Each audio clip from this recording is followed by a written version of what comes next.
علی بھائی آپ کو جیسے پتا ہے کہ اس وقت امت جو ہے وہ فرقہ واریت کی آگ میں پھنس چکی ہے. شرک کی ڈیفینیشن کو لے کر بھی آپس میں اختلاف چل رہے ہیں. بریلوی اپنی دے رہے ہیں, اہل حدیث اپنی دے رہے ہیں, بدعت بھی اپنی اپنی ڈیفینیشنز لے کے چل رہے ہیں. ایسے میں آپ کا منی گاڈ کا کانسیپٹ متعارف کروانا کیسا ہے؟ اسی وجہ سے آپ کے اوپر پھر وہ فتاوی بھی انہوں نے لگایا کہ یہ گستاخ خدا ہیں, خود شرک کے خلاف لوگوں کو چلاتے ہیں اور خود ہی منی گاڈ ہونے کا دعویٰ بھی کر رہے ہیں. ہاں تو بس اب سوچنے کی بات ہے کہ جو شخص توحید کے معاملے میں اتنا سینسٹیو ہو کہ وہ ہزاروں مسلمانوں کے عقیدہ توحید کی وجہ بنے, تو اس کو کتے نے کاٹ لیا اور اپنی لائف اس نے سٹیک پہ لگائی ہو توحید بیان کرنے کی وجہ سے, بابے مانڈ کے رکھ دیتے انہوں نے توحید پیچھے, تو اس کو کتے نے تو نہیں کاٹا ہوا نا. تو اس سے بھی پوچھ لیں کہ یہ آپ نے بات کیا کی ہے. ظاہر ہے کوئی پوری بات کی ہوگی نا, کانسیپٹ بیان کیا ہوگا نا. میں آپ کو مزے کی بات بتاتا ہوں. تقریباً کوئی آلموسٹ میرا خیال 3 سال پہلے کی بات ہے, مجھے مفتی حنیف قریشی صاحب کا فون آیا. ان دنوں میں اسلام آباد میں تھا. مجھے کہنے لگے کہ یار مجھے آپ کے بارے میں پتہ چلا ہے کہ آپ نے یہ کہا ہے کہ قادیانی اگر ہمیں مسلمان مان لیں تو ہم انہیں مسلمان مان لیں گے. تو آپ نے یہ جملہ بولا ہے؟ میں نے کہا جی بولا تو ہے, لیکن یہ اس طرح نہیں ہے. کہتے ہیں کس طرح ہے؟ میں نے کہا یہ میں دعوت کا سلیقہ سکھا رہا تھا, تعلیق بالمحال. اب چونکہ وہ منطق کے امام ہیں بریلویوں میں, انہیں پتہ ہے یہ ٹرم کا کیا مطلب ہے. تعلیق بالمحال یعنی مثال دینا اس چیز کی جو محال ہے.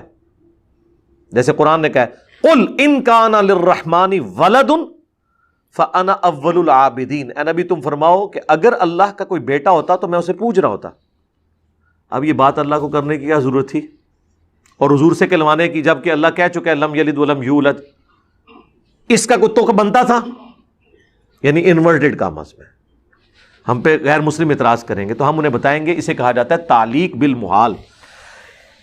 عربی میں یہ قاعدہ ہے کہ کسی بات کو سمجھانے کے لیے ایک ایسی بات فرض کی جائے جو امپاسبل ہے, تو اس سے پھر دوسری بات کو ثابت کر دیا جائے کہ چونکہ نبی علیہ السلام نے یہ دعوت توحید رکھی ہے اور وہ توحید کی طرف لوگوں کو بلا رہے ہیں, اگر اللہ کے ساتھ جیزس کرائسٹ بھی خدا ہوتے تو جو شخص خدا کی عبادت کی دعوت دے رہا ہے تو سب سے پہلے وہ جیزس کرائسٹ کو سجدہ کر رہا ہوتا, کیونکہ وہ تو بلا رہا ہے خدا کی طرف. انسان کا بیٹا انسان ہے, جن کا بیٹا جن ہے, گھوڑے کا بیٹا گھوڑا ہے, اونٹ کا بیٹا اونٹ ہے, تو خدا کا بیٹا بھی خدا ہی ہوگا نا. قل ان کان للرحمن ولد فانا اول العابدین. اے نبی تم فرماؤ اگر اللہ کا بیٹا ہوتا سب سے پہلے میں اسے پوچھ رہا ہوتا.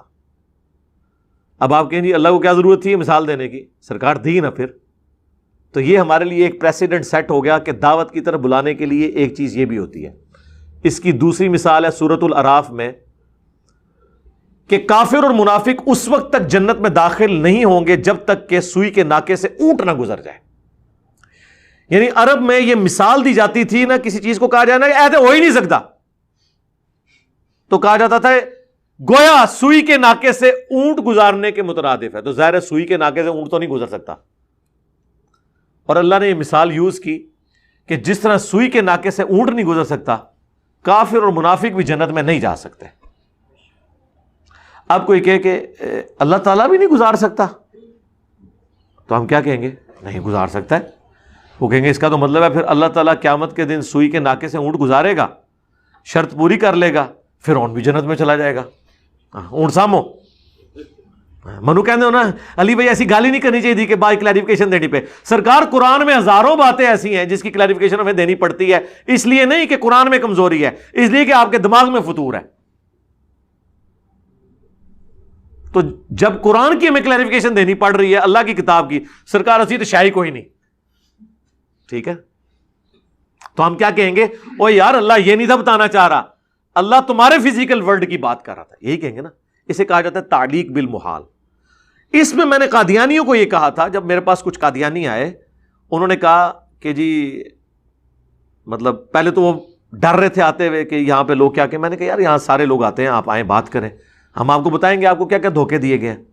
وہ بات چلتے چلتے نا میں نے کہا یار دیکھو اب یہ جو تماشا ہے کہ تم لوگ کہہ رہے ہو کہ ہمیں کافر کہہ کے باہر نکال دیے, تو تم لوگ بھی تو کافر کہہ رہے ہو نا ساروں کو.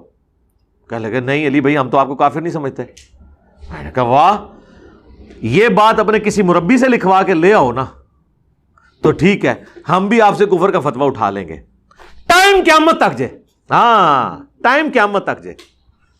آج سرکار اس گل نو بھی میرے خیال 10 سال گزر چکے ہیں, وہ گئے جے واپس نیچے مڑ کے آئے. کیوں؟ یہ میں نے بات کیوں رکھی تھی, تعلیق بالمحال. کیونکہ اگر کوئی شخص مجھے یہ کہے کہ تم غلام احمد قادیانی کو دجال مانو تب بھی تم مسلمان ہو, تو اس کا مطلب یہ ہے کہ غلام احمد قادیانی نبی نہیں ہے, کیونکہ نبی کا انکار کرنے والا مسلمان ہو ہی نہیں سکتا. یہ اسی طریقے سے میں آپ کو یہ کہوں کہ تم نبی علیہ السلام کو اللہ کا پیغمبر نہ بھی مانو تب بھی تم ہمارے مسلمان بھائی ہو, یہ ہو سکتا ہے؟ تو یہ میں نے ان کو تعلیق بالمحال والی بات کی تھی کہ اگر تم یہ لکھوا کے لے آؤ, اگر اللہ کا کوئی بیٹا ہوتا تو میں عبادت کرتا. بیٹا نہیں ہے, عبادت نہیں ہے. چونکہ تم لوگ ہمیں مسلمان مان ہی نہیں سکتے کیونکہ تم اس دجال کو پیغمبر کلیم کیے ہوئے ہو, اور اگر میں اس کو دجال کہتے ہوئے مسلمان ہوں نا تو اس کا مطلب ہے کہ وہ پیغمبر نہیں ہے. سمجھ آئے گی آپ کو بات؟ میں نے جب یہ پوری بات انیف قریشی صاحب کے سامنے, تو خیر اتنی لمبی تو نہیں رکھی, مجھے تو پتا ہے وہ منطق جانتے ہیں. میں نے کہا جی میں نے تعلیق بالمحال کے طور پہ بات کی تھی. ان کا اچھا وہ تو انجینئر صاحب وہ تو ٹھیک ہے. انہوں نے دوسری بات ہی نہیں کی, اس لیے کہ انہیں پتا تھا کہ یہ علم الکلام میں اس طریقے سے چیزیں ہوتی ہیں, اور یہ ہم نے دعوت کا ایک سٹائل سکھایا ہے کہ قادیانی جب آپ کے اوپر چڑھ دوڑے آپ ان کے سامنے یہ بات رکھیں, کیونکہ وہ مظلوم بنتے ہیں نا. جی ہمیں سارے کافر کہتے ہیں, ہم تعداد میں بھی دیکھیں کم ہے, قرآن کہتا ہے کہ اکثریت جو ہے گمراہ ہے, تو دیکھیں باقی سارے کثرت میں ہم سب سے تھوڑے ہیں. وہ ساریاں شیوڑیاں اہل حدیث ویل کرتے ہیں نا اپنی مظلومیت واسطے, وہ ساریاں وہ کرتے ہیں, وہ اہل حدیث تو بھی تھوڑے نے. ٹھیک ہے, ہم کہتے ہیں یار یہ ڈرامے بازی چھوڑو, تم ظالم ہو کہ تم نے سب کو اسلام سے باہر نکالا ہوا ہے. تو عام آدمی کو تو پتہ ہی نہیں ہوتا, وہ جب آتا ہے تو, اور اس کی برکت سے ہم نے کئی قادیانیوں تک اسلام کی بات پہنچائی ہے. ہم نے چندہ نہیں نہ اکٹھا کرنا ہوتا, ہمیں کوئی فرق نہیں پڑتا.